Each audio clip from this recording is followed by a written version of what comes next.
there are people there that are stressed, that feel that they're at capacity. Communities around the country that have legal immigration, many have said, we're at capacity. Yeah. And many feel like the government has said to them, well, adapt, sit down, be quiet. This is how it is.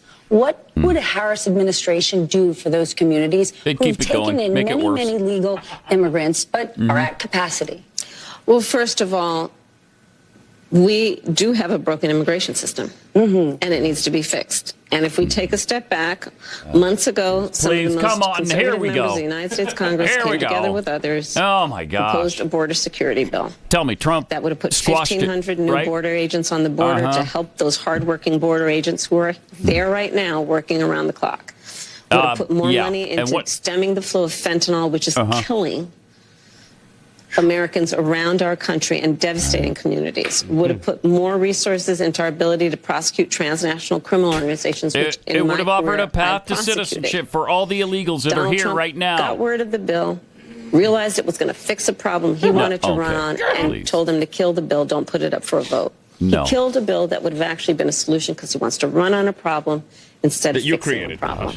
And that's part of what needs to be addressed. And my pledge is that when elected president, if the American people will have me, I will bring that bill back and I will sign it into law. And we need a comprehensive plan that includes what we need to do to first we need to shut down the border. I can't take it. Stop. Oh, it's the same answer every time. It's Trump's fault. Trump was not in office a few months ago. He couldn't squash that bill. I mean, yes, he told them it's not a good bill. You should vote against it. He's not responsible for people voting against it. He can't do anything about it. He was not the president at the time, but they're still blaming him. And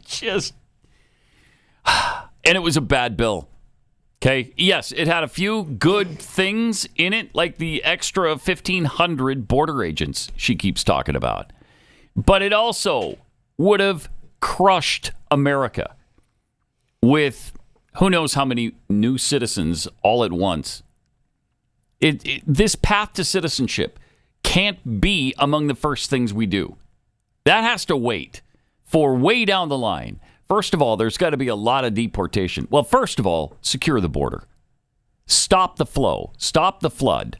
We're in the middle of an absolute dam break at the border. And so that has to stop. And then many people who are here illegally and have criminal backgrounds and bad intent for what they're doing in this country have to be deported. Okay, we got to get rid of the bad apples. And then later on, if you want to work out some kind of path, whatever, we can talk about that then. But this isn't the time for that. It was a bad bill, and it shouldn't have been passed. But why was it just a few months ago? Why didn't you do this the first thing you took office? Then Trump wouldn't have had anything to say about it because it was 4 years before he'd even be running for re-election. It's maddening. Oh, it just pisses me off. Yeah. And, we've got her people still with the violent rhetoric. Who was it yesterday that said, let's extinguish him for good? Oh, my. Did not see this. It was Secretary of Commerce Gina Raimondo during an interview with MSNBC. Good grief, people. Yeah. Incredible. She said she's talking about Trump's comments being enraging, blood-curdling, and belittling to women. She said, it's just another lie. Like, how did we get here? Let's extinguish him for good. Oh, my. What he says is the opposite. It's just another lie. Like, how did we get here? Let's extinguish him for good. We have an answer. We have a remarkably talented candidate who is sincere, who's pragmatic, who's open. Let's just get it done. Gosh. Huh.